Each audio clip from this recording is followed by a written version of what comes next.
By the way mga kabayan, magko-comment po tayo ngayon mga kababayan.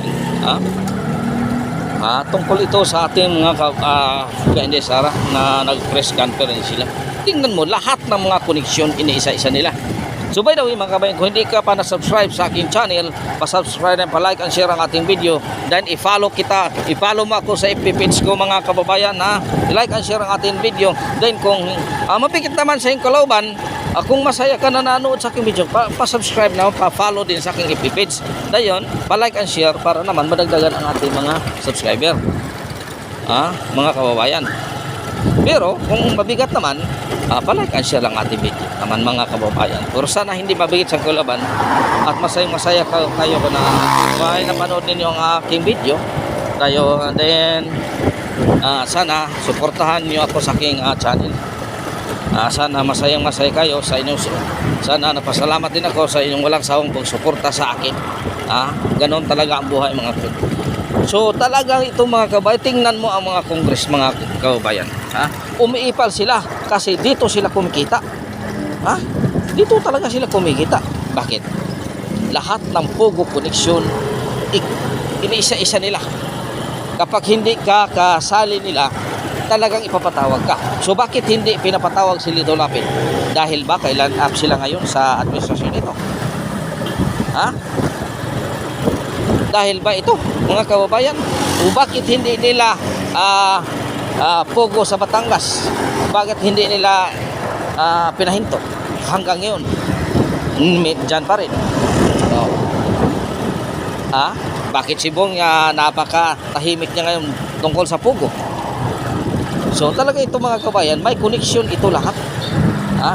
Kapag ang pamilyang Duterte, kapag madikit ka sa pamilyang Duterte, talagang hahabulin kanila. Tingnan mo ang KJC. Nahabol nila. Nahabol nila dahil ito ang napopromote sa mga Duterte. Ito ang nagbibigay ng mga katiwalaan sa gobyerno kung sino-sino. Naghahabulin nila. Si Roque, pinatawag na nila. Ipapatawag ka, dahil ang sagot nila, yes or no, yes or no, no sir, yes sir, no sir. Yun lang asaw. Hindi ka pwede mag-explain kung anong nangyari. Mga kababayan, ito ba ay so kailan ito matatapos ang Pogo hearing na to? Kailan ba ito matatapos? Tapos ang KOGC, kinsa ng congressman nga may committee ng public safety, public safety order. Sino? Bakit hindi siya nag-privilege speech? Ay ito ng mga human rights o yung mga head ng human rights. Baka hindi masyado nag-iingay. Siguro nakatikim din ito. 400 million ang budget. Saan ito kinuha? Sa perang ng gobyerno. Ngayon pinapaalis na ang administrasyon. So, alis yan kung ayaw mo. May taong namamatay rito. Masakit para sa akin sa Davao dahil 5 tao ang namamatay. Ikaw hindi masakit para sa inyo dahil tumitira ka sa high-end na village. Hindi mo naranasan ang baha. Pero ako naranasan ko. Umalis ka na dyan. Di ba? Ganun mga kababayan. Isang kuman mo lang, bakit walang ginagawa ang mga tao mo? Kung sino ang mag-response nito? Kasi mga kababayan, bago nag-response, pinupunterya muna ang budget kung ilan ang makukuha nila. Diba? Yan ang katotohanan mga kababayan. Isang kaman ng presidente, tinitingnan nila budget kung saan sila kukuha. Tingnan mo ang mga tolpo. Ang mga tolpo yan. Tingnan mo ang mga tolpo. Napakatapang yan. Pero sa administrasyon na to, may senador, may congressman, bakit walang nagsasalita? Tungkol sa 540 billion. Bakit hindi sila nagsasalita? Hindi sila nag-explain kung anong nangyari. Di kalukuhan ang sinasabi ng mga tulpo. Di ba? kalukuhan na sabi ng mga tupo na concern sila sa kaban ng bayan.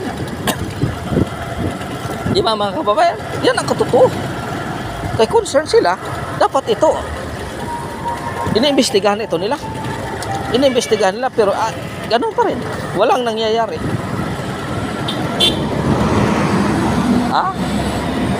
Ganun pa rin walang nangyayari. Tapos na siguro ang investigation ng DPWH. 540 billion tapos na. Pero ang Pogo hindi pa natapos. Kasi hindi pa nila natukoy kung sino may tao doon sa likod. Sa panahon ni Torte lahat yan, may mga lisensya yan. 2 years na nakalakbay. 2 years nang nakalipas. Wala pa rin nagkaroon ng renewal ng lisensya ng Pogo. Kaya pumasok na sindikato.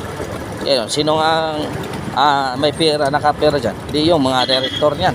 Di ba? Yung mga director. Billion ang pera dyan. Di ba? Tingnan mo ni Red. Pinalis yung naka-aresto. Sana ngayon?